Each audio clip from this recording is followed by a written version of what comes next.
ดุจร่วมเรียงเคียงข้างไม่แปรผันตาเห็นรูปหูฟังเสียงอยู่เคียงกันไม่ปรุงแต่งเพ้อฝันสกัดเตือนคอยติดตามลมหายใจ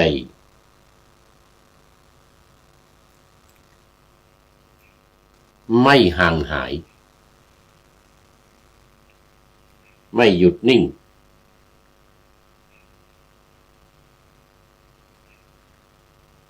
ทิ้งปล่อยคิดเปรอะเปื้อน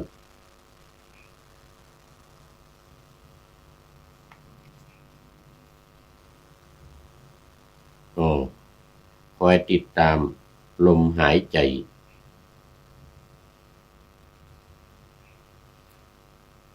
ไม่ล่องลอย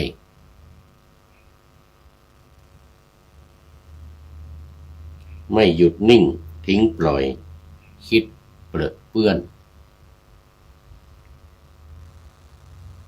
ปล่อยให้แขกแปลกหน้าเข้ามาเยือนวอนสติช่วยเตือนใช้ปัญญาขอถวายความนอบน้อมแด่พระรัตนตรัยมีพระพุทธเจ้าเป็นต้นขอถวายความเคารพพระมหาเถระพระเถรานุเถระเจ้าคณะพระสังฆาธิการทั่วโลกมีพระเดชพระคุณพระธรรมเสนาบดีเจ้าคณะภาค7วัดพระธาตุวสุเทพเป็นต้นและขออำนวยพรแด่ท่านผู้ฟังท่านผู้ชมสาธุชนพุทธบริษัททั้งหลายวันนี้รายการพระไตรปิฎกลอยฟ้าก็ลอยมาจากวัดพระธาตุดอยสุเทพหลังฉากสีเขียว ล่วงหน้า1 วันผ่านทาง Facebook ไลฟ์สวัยเทพบุญเหมือนเดิมแต่ว่าวันนี้ดึกไปนิดนึง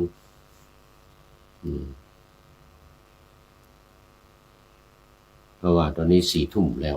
4 ทุ่มกว่านิดก็จะเสร็จก็คงจะ5 ทุ่ม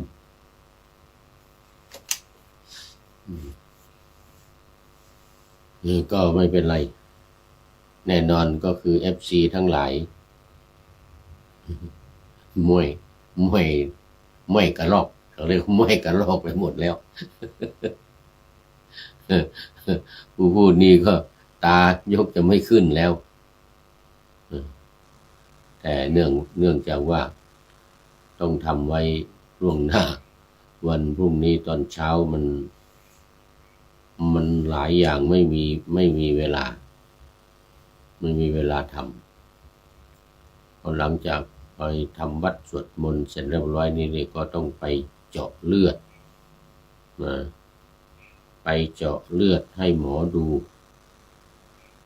เจาะบนวัดนี่แหละแล้วก็วัดความดันมันเป็นแบบว่าไปทำล่วงหน้าไว้ก่อนที่จะไปโรงพยาบาลหมอสั่งให้ทำ15 วันก่อนไปโรงพยาบาลแล้วก็หมายลงวันที่ไว้แล้วก็ลงไว้ว่าความดันเท่านี้สูงเท่านี้ต่ำเท่านี้อะไรพวกนี้นะแล้วเลือดเนี่ยเจาะเลือดดูเบาหวานเจาะเลือดดูเบาหวานทุกวันเจาะปลายนิ้วมือแล้วก็บันทึกวันที่23นี่หมอนัดจะต้องไปแล้วเอารายงาน15 วันถอยหลังไปให้หมอดูด้วย จะได้รู้ความจริงไม่ใช่ว่าจะไปดูเฉพาะวันนั้นนะไม่ไปดูเฉพาะวันนั้นซึ่งมันจะยังไม่แน่นอนว่าต้องดูย้อนหลังมาเพราะนั้นในช่วงนี้ก็ต้องงดน้ำงดอาหารหลัง2 ทุ่มหลัง2 ทุ่มแล้วงดน้ำงดอาหารทุกวันเพราะนั้นตอนเช้าบางทีห้องพยาบาลก็มันจะเปิดมันก็เวลาเดียวกันนะเพราะว่าต้องทำวัดสวดมนต์อะไรเสร็จเรียบร้อยแล้วก็ไปบางทีก็ไปรอตุลุงนั่นลงเป็นหัวหน้าพระคิลานุปถากของวัดพระธาตุดอยสุเทพต้องดูแลพระอาพาธดูแลสงฆ์อาพาธในวัดพระธาตุดอยสุเทพเราก็สงฆ์อาพาธเราก็ต้องไปมีห้องปฐมพยาบาลอยู่ที่ทางลงบันไดนาคอยู่ที่บนหางบันไดนาคทั้งคนไทยทั้งฝรั่งทั้งภิกษุสามเณรคนงานวัดก็ต้องไปใช้บริการที่นั่นหมดเสียถ้ามีเตียงน้อยไปหน่อย3 เตียงตอนเช้านี้ไปสามเณรนอนเต็มเลยไม่ได้นอนต้องนั่งนะอันนั้นก็รายการก็เดินดึกไปหน่อยวันนี้ก็ต้องทำไว้ล่วงหน้าเลยเพราะว่ารายการ7:30 นาที2 รายการกับ8 ถึง 9 นาฬิกาอีก1 รายการพระธรรมปิฎกลอยฟ้านี่ที่กำลังจัดอยู่นี่ ต้องเตรียมไว้ล่วงหน้า มาก็ประชาสัมพันธ์เพิ่มเติมอีกนิดทุกวันเรื่องของกิจกรรมวัดพระธาตุดอยสุเทพคือการอบรมพระปาติโมกข์เป็นการประชาสัมพันธ์ให้ญาติโยมที่จะมาร่วมเป็นเจ้าภาพทั้งหมด40 รูปพระที่เข้าอบรม36 37 รูปแล้วก็พระวิทยากรผู้คอยอบรมมีท่านอาจารย์พระมหาสกลวิโลจนะกิตติเรียนทำ9 ประโยคในขานุการพระเดชพระคุณหลวงพ่อพระธรรมเสนาบดีเจ้าคณะภาค 7 ได้ขานุการภาค 7มีท่านอาจารย์พระมหาวันชัยอีก เรียนทำ9 ประโยคเหมือนกันวัดอยู่วัดเรานี่แหละพระธาตุดอยสุเทพแล้วก็ท่านอาจารย์พระมหากิตติพงศ์จากวัดพระธาตุศรีจอมทองเรียนทำ9 ประโยคเหมือนกันพระมหาปิยพงศ์วัดโสภณารามเรียนทำ9 ประโยคเหมือนกันนี่ก็ รวมทั้งหมด40ญาติโยมที่จะมาเป็นเจ้าภาพก็ขอเชิญติดต่อเข้ามาที่ท่านอาจารย์พระมหาสกุลโดยตรงเลยเป็นหัวหน้าพระวิทยากรหัวหน้าจัดการอบรมเดชพระคุณหลวงพ่อพระธรรมเสนาบดีเป็นหัวหน้าโครงการทุกปีละ2 เดือนครึ่งญาติโยมที่จะเป็นเจ้าภาพจองไว้หลายวันก็ได้จองไว้หลายวันก็ได้ผมมีเวลาเยอะ2 เดือนครึ่ง75 วันตอนนี้ผ่านมาแล้ว11 วัน11 วันหมายเลขโทรศัพท์ของท่านอาจารย์พระมหา สกลโอ้สวดเก่งมากวัดปฏิโมกข์นี่แหละ0918599053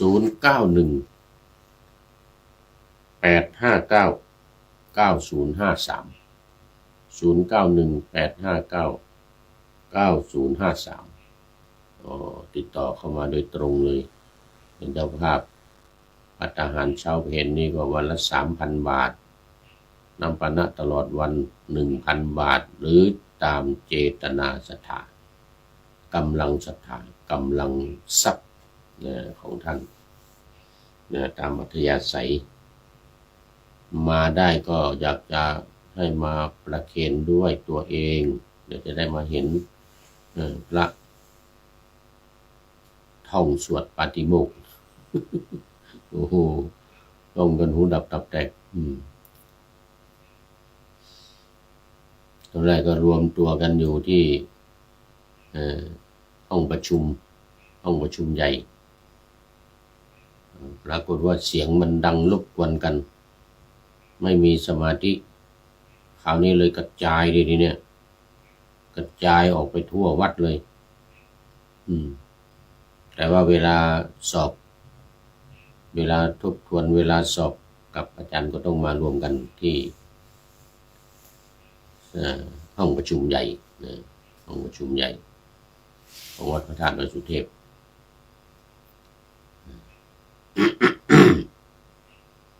211286698หมายเลขธนาคารของวัดพระธาตุดอยสุเทพกสิกรไทยธนาคารกสิกรไทยเลขบัญชี211286698ไม่มีเวลาเดินทางมาก็โอนปัจจัยเข้ามาในบัญชีของวัดพระธาตุดอยสุเทพเลย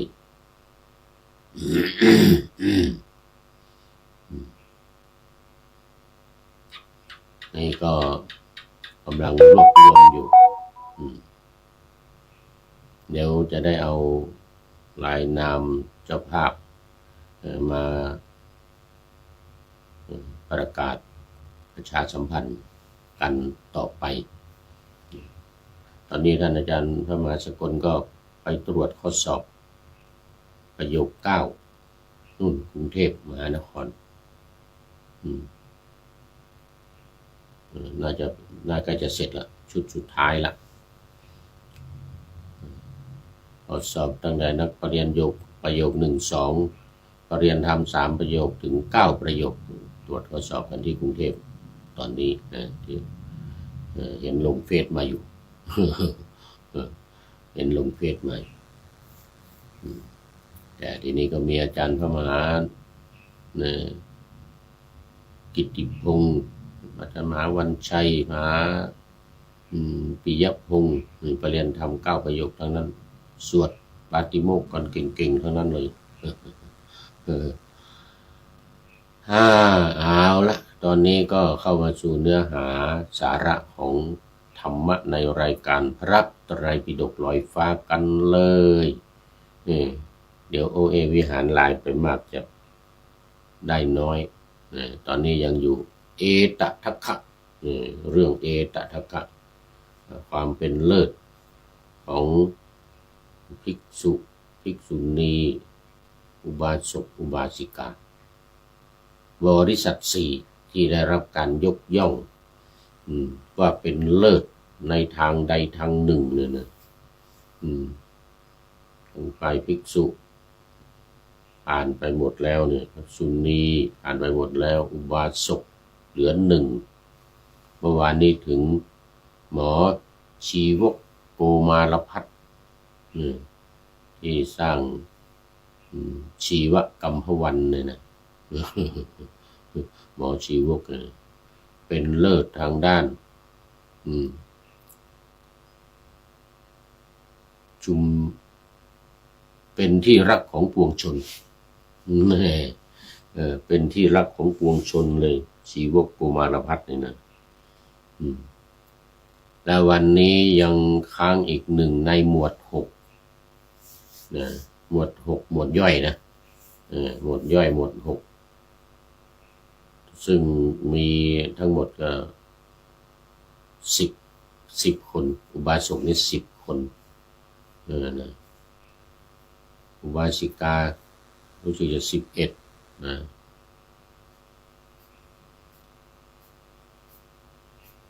วันนี้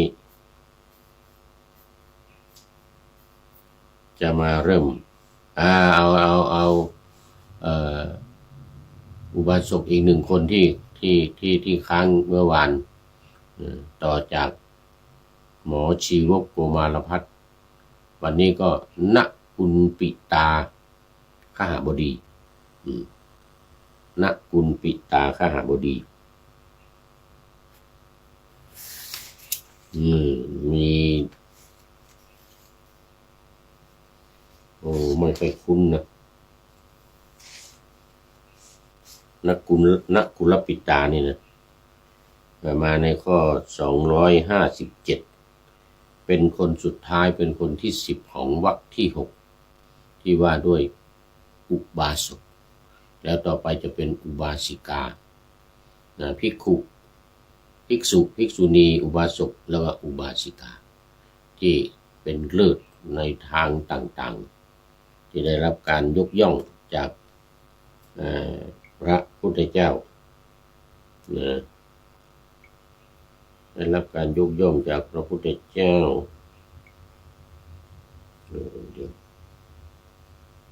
ณกุลปิตาณกุลปิตา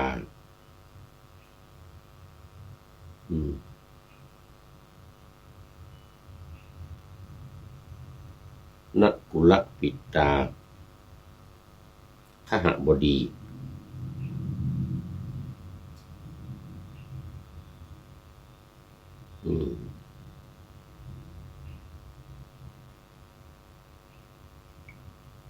ณกุลปิตาขหบดีเป็นเลิศกว่าอุบาสกทั้งหลายในด้าน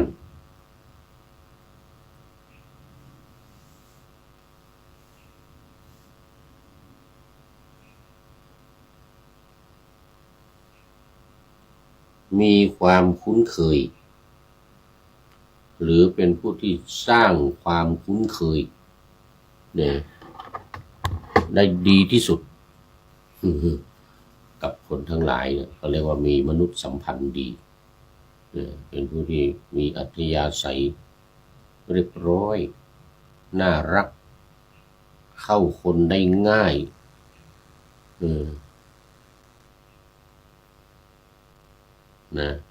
ณกุลปิตา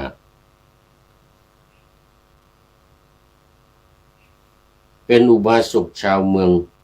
สุงสุมาระคีรีบนยอดเขานี่ยอดเขาสุงสุมานสุงสุมาระคีรีแต่บ้านก็ไม่ได้อยู่ยอดเขาทั้งหมดนะก็อยู่ข้างล่างก็มีอยู่รอบๆก็มีแม่น้ำไหลผ่านด้วยสวยมากเมืองสุงสุมานนี่นะสุงสุมาระคีรีนี่นะแต่อาศัยว่ามันอยู่ใกล้ภูเขาแล้วก็มีภูเขาที่สวยงามภูเขาที่สูงชันก็เลยได้ชื่อว่าสุงสุมาระคีรีเป็นอุบาสกที่นับถือพระรัตนตรัยอย่างแน่นแฟ้นอย่างแน่นแฟ้นเป็น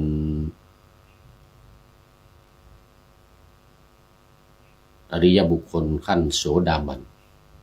อริยบุคคลขั้นโสดาบันได้รับยกย่องจากพระพุทธเจ้าให้เป็นเอตทังคะทัพคะในทางผู้มีความคุ้นเคยเรียกว่าวิสาสาสิกะเนื่องจากมีความรักและผูกพันต่อพระพุทธเจ้าเหมือนบิดาในอดีตชาติเลยทีเดียวเหมือนบิดาในอดีตชาติ คู่กับนกุลมารดาผู้เป็นภรรยา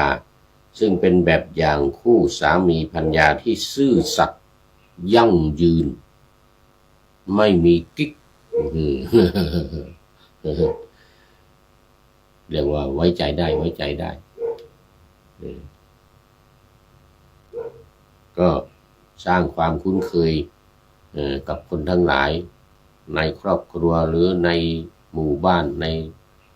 คนที่ได้รู้จักคุ้นเคยกันเนี่ยสุดยอดข้อมูลสำคัญของนกุลบิดาคฤหบดีนี่ก็คือ1ที่ตั้งเป็นชาวเมืองสูงสุมารคีรีแคว้นพักขะแคว้นนี่ไม่ค่อยคุ้นหูเลยแคว้นพักขะนี่นะพอสำเภาไม่หันอากาศคอควาย2 ตัวพักขะก็มาจากอักขะแปลว่าเลิศอักขะที่แปลว่าเลิศนั่นแหละเพราะนั้นแคว้นนี่แคว้นพักขะพอสำเภานี่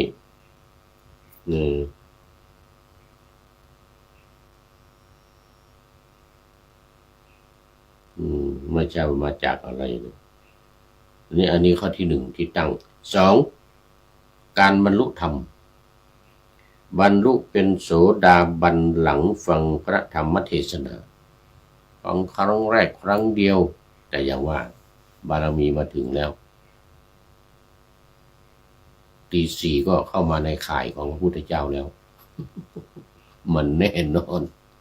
ถ้าไม่เข้ามาในข่ายนี่โอ้ดูยากนะในการที่จะได้บรรลุนี่นะตี4มาแล้วเป็นคนแรกเข้ามาในข่ายคือยานของพระพุทธเจ้าที่กำลังตรวจดูสัตว์โลกตี 4 ถึง 6 โมงเช้า3ความสัมพันธ์ในอดีต500 ชาติเคยเกิดเป็นบิดาปู่ลุงและอาของพระพุทธเจ้า500 ชาติเป็นบิดาบางชาติก็เป็นบิดาบางชาติก็เป็นปู่บางชาติก็เป็นลุงอยู่ในวงเดียวกัน500 ชาติดังนั้นจึงมีความคุ้นเคย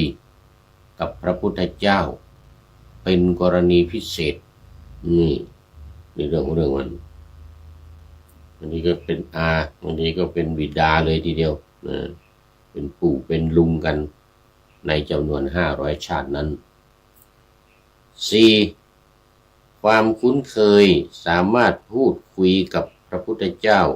ด้วยความสนิทสนมเหมือนลูกพระพุทธเจ้าเป็นเหมือนกับลูกเลยเหมือนกับลูกเลยและสุดท้าย5คำสอนสำคัญได้รับคำสอนให้ทำใจไม่ให้ป่วยเมื่อร่างกายเจ็บป่วยนกุลปิตาสูตรต้องไปดูในนกุลปิตาสูตร6ตำแหน่งก็คือได้รับตำแหน่งเอตทัคคะ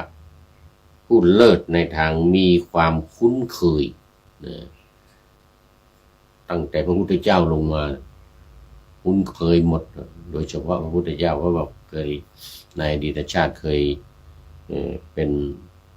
บุพเพสันนิวาสอยู่ร่วมกันบางทีก็เป็นปู่บางทีก็เป็นตาบางทีก็เป็นพ่อเป็นแม่กันระหว่างพระพุทธเจ้ากับนกุลปิตานี่แหละในของพระพุทธเจ้าเนี่ย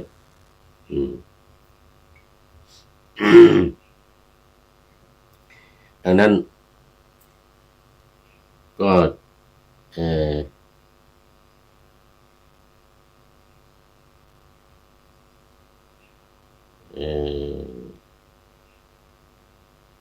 จึงได้รับ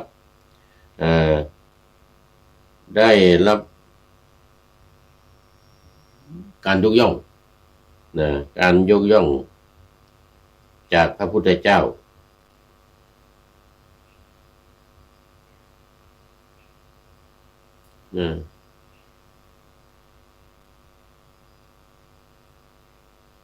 ได้รับการยกย่องจากพระพุทธเจ้า ว่าเป็นผู้ที่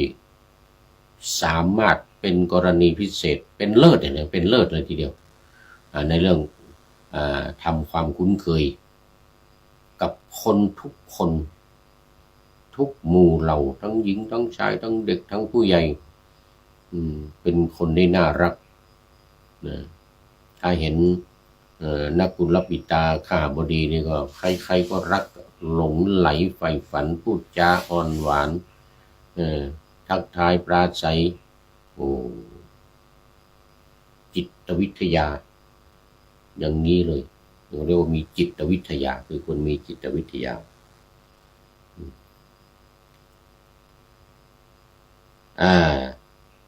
เป็นพระสูตรที่ว่าด้วยการรักษาใจไม่ให้ป่วยตามร่างกาย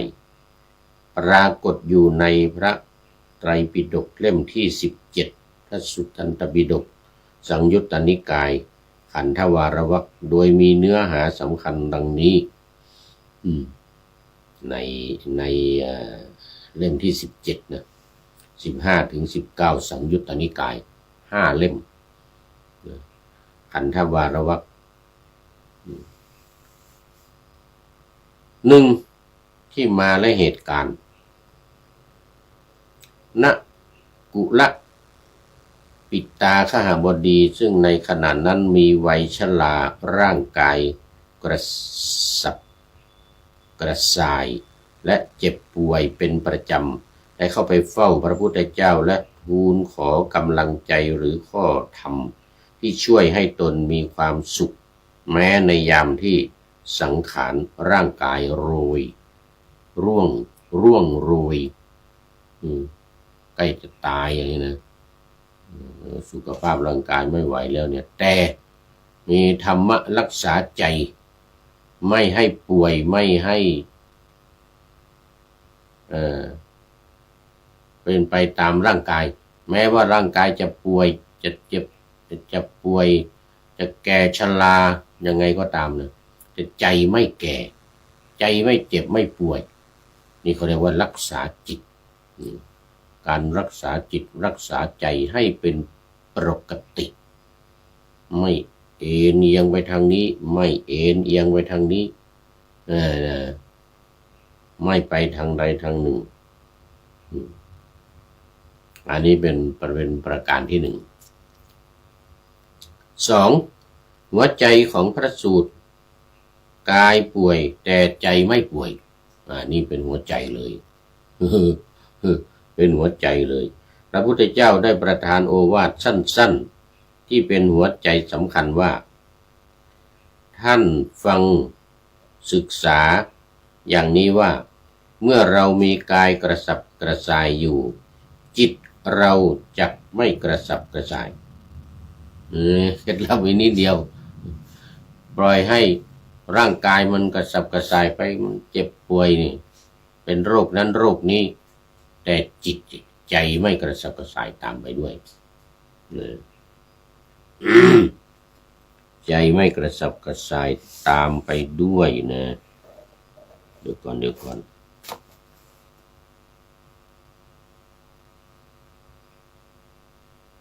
นี่อันนี้ข้อ2ข้อ3คำขยายความจากพระสารีบุตรนะท่านพระสารีบุตรก็มาคอมเมนต์ในเรื่องของณกุลปิตานี้กับเขาด้วย หลังจากฟังพระพุทธเจ้าแล้วณกุลปิตายังไม่เข้าใจวิธีปฏิบัติที่ชัดเจนจึงไปถามพระสารีบุตรซึ่งท่านได้ขยายความถึงความแตกต่างระหว่างผู้ที่ใจป่วยกับใจไม่ป่วยไว้ดังนี้ประการที่1ผู้ที่จิตกระสับกระส่ายนั่นหมายถึงใจป่วยจิตไม่สงบไม่อยู่กับที่กับทางกระสับกระส่ายกระวนกระวายสัดสายไปมาเรียกว่าใจป่วยคือผู้ที่ยังมีสักกายทิฏฐิความเห็นผิดว่าเป็นตัวเป็นตนนะ มันมาตรงนี้เองถ้าวันหนึ่งลุ่มหลงไหลอยู่ในร่างกายเนี่ยว่าโอ้อันนี้มันตัวของเราเนี่ยจมูกของเราเนี่ยปากของเราหูของเราอย่างเงี้ยนะอันนี้เรียกว่าจิตไม่ปกติจิตกระสับกระส่ายร่อนเร่ไปตามอารมณ์ที่เข้ามากระทบอารมณ์ไหนอารมณ์ราคะเข้ามาก็เอียงไปตามราคะโทสะเข้ามาก็เอียงไปตามโทสะโมหะเข้ามาก็เอียงไปตามโมหะคือความโกรธเนี่ยไปตามโดยไม่ได้จิตไม่อยู่กับเนื้อกับตัวยึดมั่นในขันธ์ห้าคือร่างกายความรู้สึกความจำความคิดความรับรู้หรือวิญญาณนั่นแหละรูปเวทนาสัญญาสังขารในวิญญาณนี่เรื่องมันคือเวทนาก็คือความรู้สึกความจำนี่ก็คือสัญญาความคิดก็คือวิญญาณความคิดว่าเป็นตัวเป็นตนคือว่าไปถือยึดมั่นขันธ์ห้าว่าเป็นตัวเป็นตนนี่เองเมื่อสิ่งเหล่านี้เปลี่ยนแปลงเหี่ยวเฉาหรือเจ็บป่วยเช่นเจ็บหัวปวดตาอะไรนี่นะใจจึงเป็นทุกข์และกระสับกระส่ายตามไปด้วยเพราะอะไรเพราะไปยึดติดในกายเนี่ยในร่างกายเนี่ยว่าเป็นเราเป็นกูเป็นของกูอะไรยึดติดอยู่อย่างนี้เมื่อร่างกายเปลี่ยนแปลงไปใจมันก็ไปด้วยโอ้ตกใจเลยดูกระจกเห็นหน้าเหี่ยวหน่อยตกใจเลยมองขึ้นไปข้างบนเห็นผมงอกสะดุ้งเลยเนี่ยใจมันไม่ได้รักษาใจมันไปตามกายไปตาม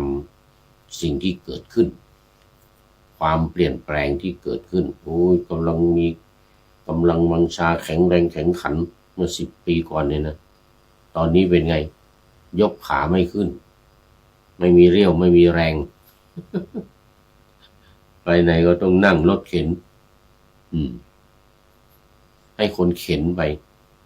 มือไอ้จะหมุนเนี่ยก็ไม่มีแรงต้องให้คนเข็นไปตกใจสิใจเสียสิใจป่วยสิทีเนี่ยพอร่างกายเป็นอย่างนี้แล้วก็ควบคุมจิตใจไม่ได้มันก็ป่วยไปตามร่างกายนี่เขาเรียกว่า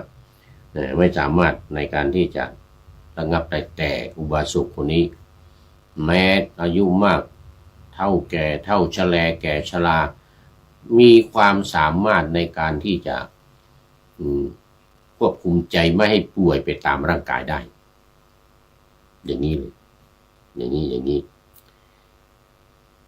2ผู้ที่จิตไม่กระสับกระส่ายใจไม่ป่วยคืออริยสาวกผู้ได้สดับธรรมและฝึกฝนจิตย่อมไม่เห็นว่าขันธ์ห้าเนี่ยเป็นตนหรือตนเนี่ยมีขันธ์ห้าเมื่อร่างกายเจ็บป่วยหรือเปลี่ยนแปลงไปตามกาลเวลาจิตย่อมวางเฉยและไม่ทุกข์ไม่ทรมานไปกับความเสื่อมนั้นๆไม่ว่าจะตาฝ้าตามัวเป็นต้อเป็นหินเป็นต้อหินต้อกระจกอะไรก็ตามมันเป็นเรื่องของสังขารใจอย่าไปยุ่งใจไม่ติดไม่ยุ่งอย่างตอนนี้ผู้พูดหยอดยาเช้าเย็นทุกวันแล้วก็น้ำตาเทียม4 ครั้งเช้ากลางวันเย็นกลางคืนก่อนนอนอันนี้คือทางร่างกายเนื่องจากว่าหมอพบจุดอยู่ในตาสงสัยยังไม่ชัดเจนจะต้องวินิจฉัยจะต้องตรวจอีกว่าสงสัยจะเป็นต้อหินอะไรทำนองนี้นะก็ให้ยามาหยอดเช้าเย็นทุกวันแล้วก็ เรื่องน้ำตาแห้งน้ำตาแห้งก็ใช้ยา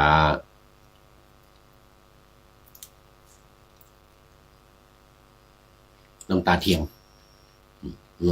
มันหยอดวันละ4 ครั้งแต่ต้องระวังอย่าใจเราเนี่ยอย่าไปตามมันโรคภัยไข้เจ็บอะไรต่างๆที่มีอยู่ในตัวนี่ไอ้หลังสุดนี่ก็คือตาแต่ว่าไม่ได้มีอาการอะไรยังไงนะมองเห็นก็ปกตินะแต่มันมีจุดอยู่ข้างในหมอเขาพบ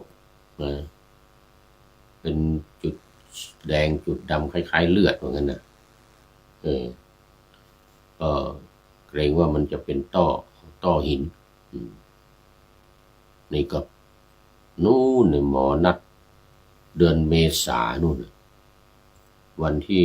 10 เมษานู่นแต่ที่สำคัญคืออย่างที่เล่าให้ฟังเมื่อกี้นี้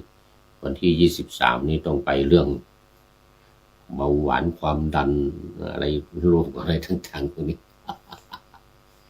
ต่อมลูกหมากด้วยวันที่23นี่วันนี้ก็ตอนเช้าทุกวันต้องไปเจาะเลือดแล้วก็เขียนไว้มันไปเท่าไหร่น้ำตาลมีเท่าไหร่ไอ้ความดันสูงเท่าไหร่ต่ำเท่าไหร่อะไรเนี่ยแต่นี่อุบาสกนี่โอ้สุดยอดใจไม่ป่วยแม้ร่างกายจะเป็นไปยังไงแต่ใจไม่ไปด้วยนะใจไม่ไปด้วยบทสรุปพระสูตรนี้สอนให้เราแยกแยะระหว่างเวทนาทางกายกับเวทนาทางใจคือความรู้สึกความเจ็บป่วยอาพาธอะไรต่างๆทางกายกับทางใจให้แยกกันอย่าไปบ่นกันโดยใช้ปัญญามองเห็นความจริงของสังขารเพื่อปล่อยวางการยึดติดซึ่งณกุลปิตาคหบดีเมื่อได้ฟังคำอธิบายจากพระสารีบุตรแล้วก็มีความชื่นชมยินดีในธรรมนั้นเป็นอย่างยิ่งในธรรมนั้นเป็นอย่างยิ่งก็คือบรรลุแล้วนั่นแหละเป็นโสดาบันแล้วนะแต่มันก็ยังกิเลสมันยังมีอยู่ไงโสดาบันเนี่ยมันยังมีกิเลสอยู่ราคะโทสะโมหะยังเต็มไปสกทาคามีนู่นจึงทำให้ราคะโทสะโมหะเนี่ยเบาบางลงยังมีอยู่นะแต่เบาบางลงเรียกว่าพระสกิทาคามีหรือสกทาคามี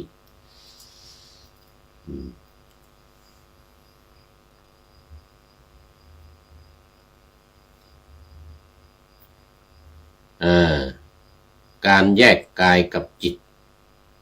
ตามแนวทางของพระสูตรนี้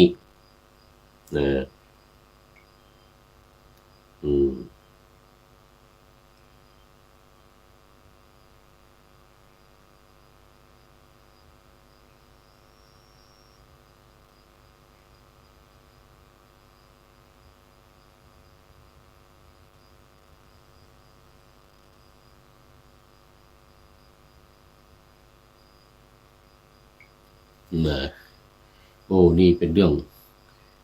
องที่สำคัญมากเรื่องที่สำคัญมากไม่อย่างนั้นก็จะจมอยู่กับความทุกข์จมอยู่กับความเปลี่ยนแปลงของร่างกายเนี่ยที่มันเปลี่ยนแปลงแล้วมันเป็นทุกข์เพราะอะไรเพราะมันเป็นอนัตตามันเป็นอนัตตาการแยกกายกับจิตตามนกุลปิตาสูตรคือการใช้ปัญญาพิจารณาเพื่อละความยึดมั่นในขันธ์ห้าการละคือกายและใจเราเนี่ยรูปคือร่างกายเราทั้งหมดนี้เป็นรูปธรรมเวทนาสัญญาสังขารวิญญาณอีก4นี่เป็นนามธรรมแยกรูปเขาเรียกแยกรูปแยกนามในขันธ์ห้าเนี่ยทั้ง5 อย่างเนี่ยต้องแยกเป็นรูปกับเป็นนาม เพราะฉะนั้นเขาเรียกว่าเป็นญาณถ้าดูในญาณ16จะเป็นญาณที่1เขาเรียกว่านามรูปปริเฉทะนามรูปปริเฉทการแยกปริเฉทในการแยกรูปแยกนามให้ออกจากกันให้ชัดเจนไม่อย่างนั้นก็จมอยู่ในรูปในนามไม่รู้อะไรเป็นรูปอะไรเป็นนามก็ยึดถือกันอยู่นั่นความทุกข์ก็โถมทวีขึ้นเรื่อยๆนะโดยมีขั้นตอนการฝึกฝนตามคำอธิบายขยายความของท่านพระสารีบุตรดังนี้ 1. การแยกแยะองค์ประกอบของขันธ์ห้าเริ่มจากการแยกให้ออกว่าสิ่งที่เราเป็นเราเนี่ยนั้นประกอบด้วย5ส่วนสำคัญ 1. รูปร่างกายที่เจ็บป่วยกระสับกระส่ายหมายถึงเนี่ยแขนมือเนี่ยอย่างตอนนี้มือชาเนี่ยตอนเช้านี้พระที่เนี่ยลืมชื่อไปนี่ท่านก็อธิบายให้ฟังที่ห้องตรวจเลือดห้องวัดความดันตอนเช้าเนี่ยเขาบอกว่าไอ้ที่มือชาเนี่ยเพราะเลือดมาเลี้ยงไม่เพียงพอมาไม่ถึงแล้วทำไมมันจึงมาไม่ถึงเพราะน้ำตาลในเลือดมันสูงทำให้เลือดมันหนืดมันไหลไม่คล่องแคล่วไงตามปกติถ้ามันไม่มีคอเลสเตอรอลคือน้ำไขมันเข้าไปปนอยู่ในเลือดเนี่ยนะเลือดมันก็จะใสใช่ไหมแล้วมันก็เดินคล่องแคล่วแต่ในกรณีที่คนเป็นเบาหวานเนี่ยคือน้ำตาลในเลือดมากทำให้เลือดมันข้นมันหนืดมันก็ไหลช้านี่ก็มันจะมาหาปลายมือเนี่ยนะปลายนิ้วมือเนี่ยนะมันก็มาติดอยู่แถวๆเนี่ยกว่ามันจะมาเนี่ยที่มันน้อยแหละทีเนี่ยมันน้อยก็ทำให้มือชาไม่ค่อยรู้สึกบางทีจับปากกาเขียนนี่นะหล่นไปเลยปากกาหล่นจากมือเอ้าไม่รู้สึกไม่เจ็บไม่ปวดนะแต่มันชานี่เรื่องมันประการที่1แยกรูปแยกนามให้ได้นะเรื่องความเจ็บป่วยเนี่ยว่ามันอยู่ที่รูปหรืออยู่ที่นามถ้ามันอยู่ที่รูปอยู่ที่ร่างกายนี่นะอันนี้เป็นรูปแต่ในกรณีมันอยู่ที่ในความรู้สึกอยู่ในความรู้สึกคือเวทนาความจำเหรอสัญญาการปรุงจิตเหรอมันปรุงบุญหรือปรุงบาปปรุงทำให้จิตเดือดร้อนเนี่ยมันเพราะการปรุงของมันนี่แหละมันเป็นบุญญาภิสังขารอปุญญาภิสังขารหรือเป็นอเนนชาภิสังขารเนี่ยตรงนี้ต้องพิจารณาใคร่ครวญตรีตรองตรงนี้แล้วก็ความรู้สึกอีกวิญญาณทั้ง4อย่างนี้มันเป็นนามนะ4อย่างนี้เป็นนาม2เวทนาความรู้สึกเจ็บปวดที่เกิดขึ้นทางกายนะหรือทางใจต้องแยกกันนะต้องแยกว่าเกิดในร่างกายเราเนี่ยแล้วใจเรามันตามหรือเปล่าใจตามหรือเปล่าถ้าใจก็ไปติดอยู่กับความเจ็บปวดแขนอย่างเงี้ยนะเจ็บแขนโอ้ตอนนี้ขอต้อนรับเล่าเรื่องเมืองผู้ดีโอ้เล่าเรื่องเมืองผู้ดีนี่นานแล้วนี่ไม่เข้ามานี่เป็น FC เก่าเล่าเรื่องเมืองผู้ดีนี่นะพระเดชพระคุณท่านเจ้าคุณอาจารย์หลังโอ้โหสาธุครับผมโอ้ท่านเจ้าคุณปัญญาวิเทศอะไรสักอย่างหนึ่งเนี่ยนะเจ้าคุณราชปัญญาวิเทศ หรือวิเทศปัญญาคุณหลวงพ่อเจ้าคุณราชวิเทศปัญญาคุณเป็นผู้เล่าเรื่องเมืองผู้ดี สาธุครับผมสาธุโอ้ตอนนี้มันตอนกลางวันนี่นะกลางวันนี่ประเทศอังกฤษนี่กลางวันตามมาด้วยโยมจีรพันธ์วัดไทยโครงการวัดไทยพุทธวิหารโยมจีรพันธ์เมืองแจ็คสันสาธุค่าเหมือนกันนะ โอ้โหโมทนาอันนี้ก็มินนิโซตารัฐมินนิโซตาประเทศอเมริกาที่กำลังยุ่งอยู่เนี่ยตอนเนี้ยเป็นอันธพาลไปยอดระเบิดใส่อิหร่านร่วมกันกับอิสราเอล กำลังเดือดร้อนกันอยู่เนี่ยผมบอกว่าคุณโยมจีรพันธ์เมืองแจ็คสัน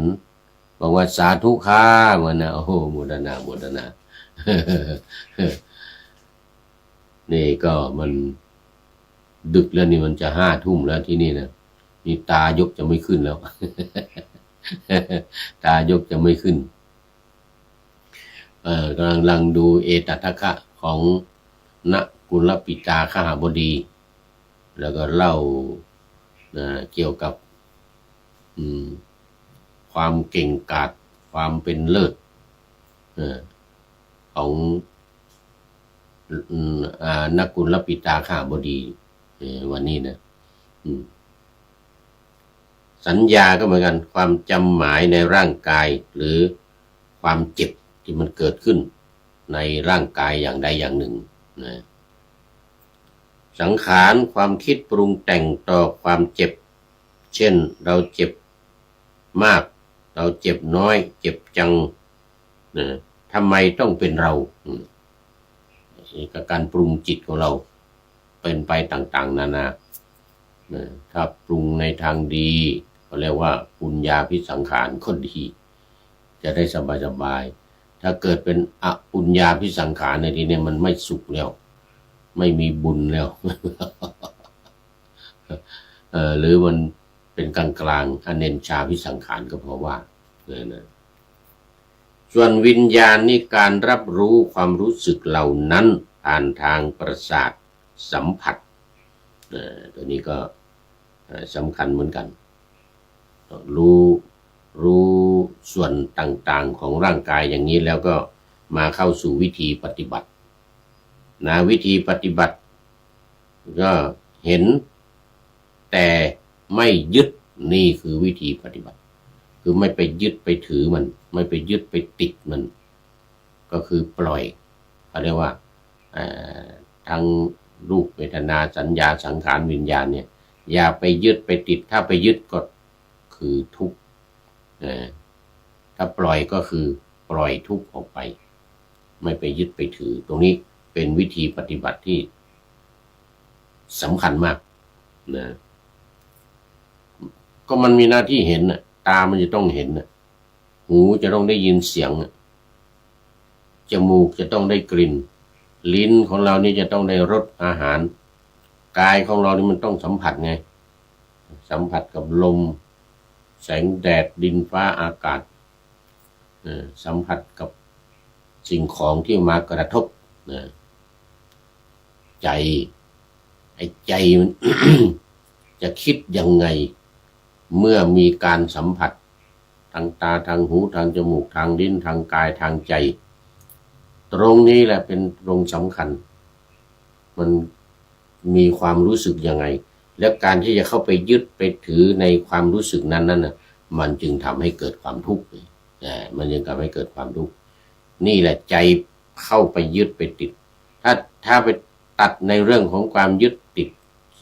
นี้ได้ความทุกข์จะมาแต่ไหนไม่มีดังนั้นมันจึงอยู่ที่วิธีปฏิบัติที่สำคัญมันจึงอยู่ที่ว่าไม่ยึดไม่ยึดไม่ติดการแยกจิตออกจากกายในพระสูตรนี้ เน้นที่การละสักกายทิฏฐิความเห็นว่ามีตัวตน4รูปแบบในแต่ละขันธ์นะในแต่ละขันธ์เนี่ยนะรูปขันธ์เวทนาขันธ์สัญญาขันธ์สังขารขันธ์วิญญาณขันธ์เนี่ย1ไม่เห็นว่าขันธ์นั้นเป็นเราเช่นไม่เห็นว่าร่างกายคือเราไม่ใช่ร่างกายไม่เป็นเรา นี่ก็คือเป็นไปตามแนวของ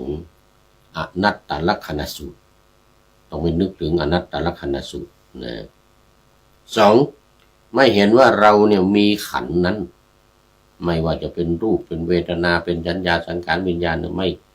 เราไม่มีถึงมันมีแต่เราไม่ไปยึดไปติดไปถือมันนะนี่ก็เรื่องของเรื่องมันเช่นร่างกายไม่ได้สถิตอยู่ในวิญญาณที่เป็นเรานะก็คือแยกกันชัดเจนนะระหว่างกายเราเนี่ยกับวิญญาณคือตัวรู้สึกที่อยู่ภายในเนี่ยในใจของเราเนี่ยเขาเรียกว่าวิญญาณต้องแยกกันนะต้องแยกให้ชัดเจน3ไม่เห็นว่าขันธ์อยู่ในเราเช่นร่างกายไม่ได้สถิตอยู่ในวิญญาณเมื่อกี้อ่านผิดนี่เดี๋ยวก่อนข้อ2ไม่เห็นว่าเรามีขันธ์นั้นไปอ่านเช่นในข้างล่าง ไม่เห็นว่าเราเนี่ยเป็นเจ้าของร่างกายเมื่อกี้นี้ผิดไป ข้อที่2นี่คือต้องไม่เห็นเราเนี่ยว่าเป็นเจ้าของร่างกายนี้นี่สำคัญจึงมาข้อ3ว่าร่างกายนี้ไม่ได้สถิตอยู่ในวิญญาณของเราอยู่ในความรู้สึกของเราอยู่ในความรู้ของเราที่เกิดอยู่ในใจ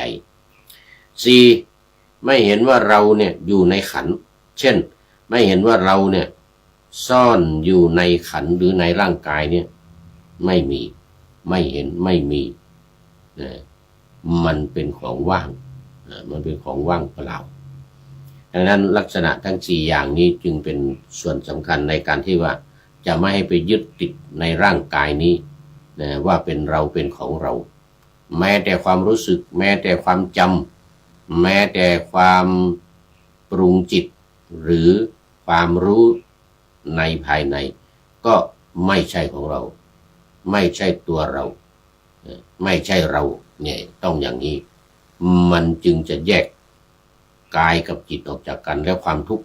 จะไม่พัวพันหลุดไปอย่างสบาย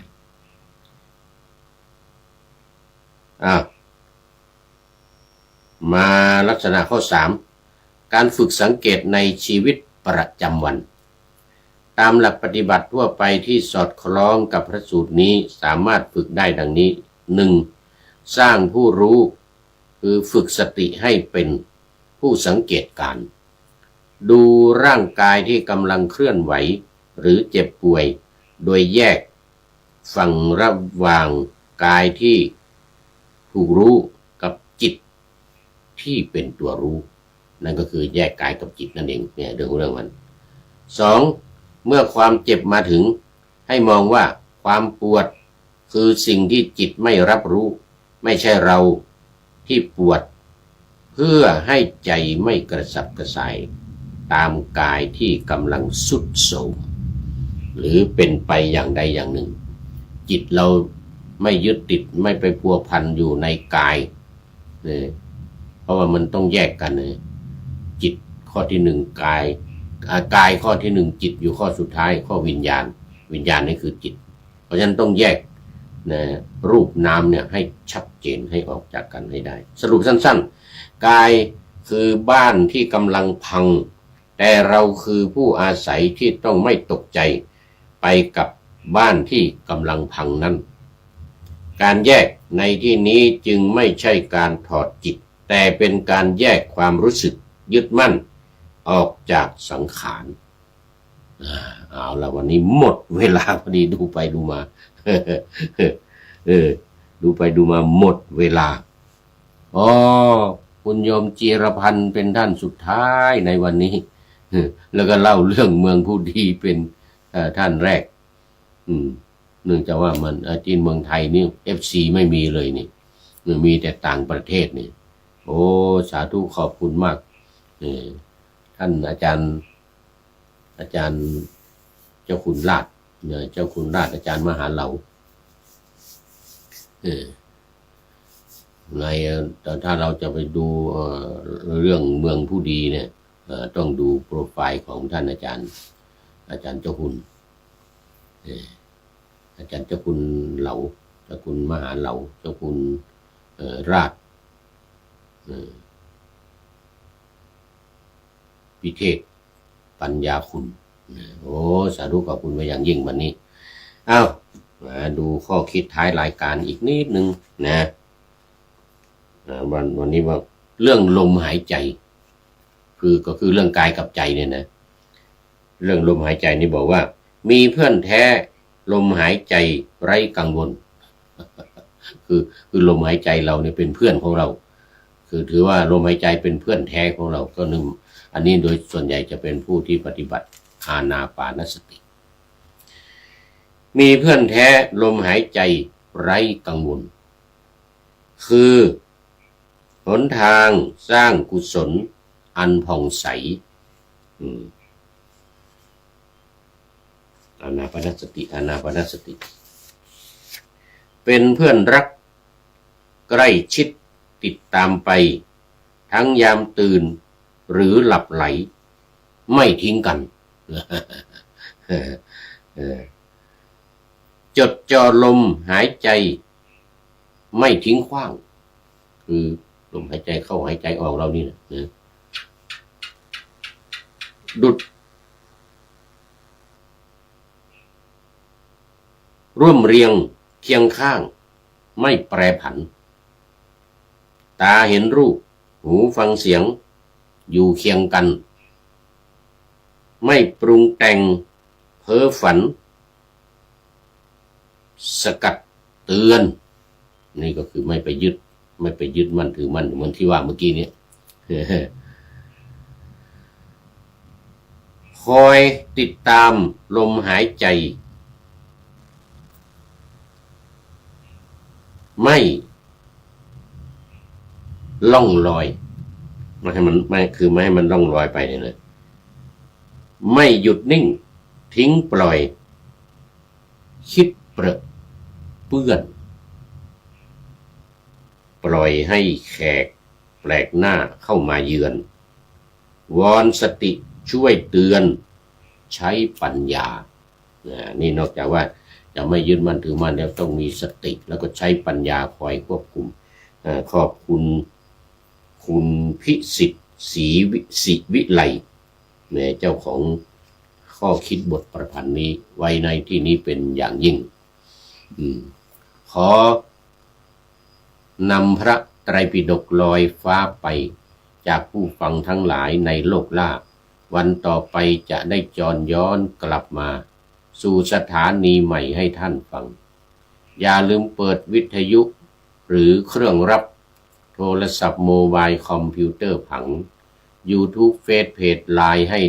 ดังเพื่อชมฟังรายการวันต่อไปขอทุกท่านมีความสุขทุกคืนวันนำธรรมะประกอบการงานทั้งหลายเช่นขยันทำงานทางวาจากายใจขวนขวายกิจการงานนาบำเพ็ญสาธารณประโยชน์เว้นสิ่งที่มีโทษโหดเยี่ยงสาประกอบแต่กรรมดีมีราคาแสวงหาเงินทองครองใจคนเสียสละพละทรัพย์นับมากน้อยไม่ให้ล้านก็ให้ร้อยไม่ด้อยผลเอื้อคนรวยช่วยคนยากฝากคนจนให้ทุกคนเท่ากันมาตรฐานเดียว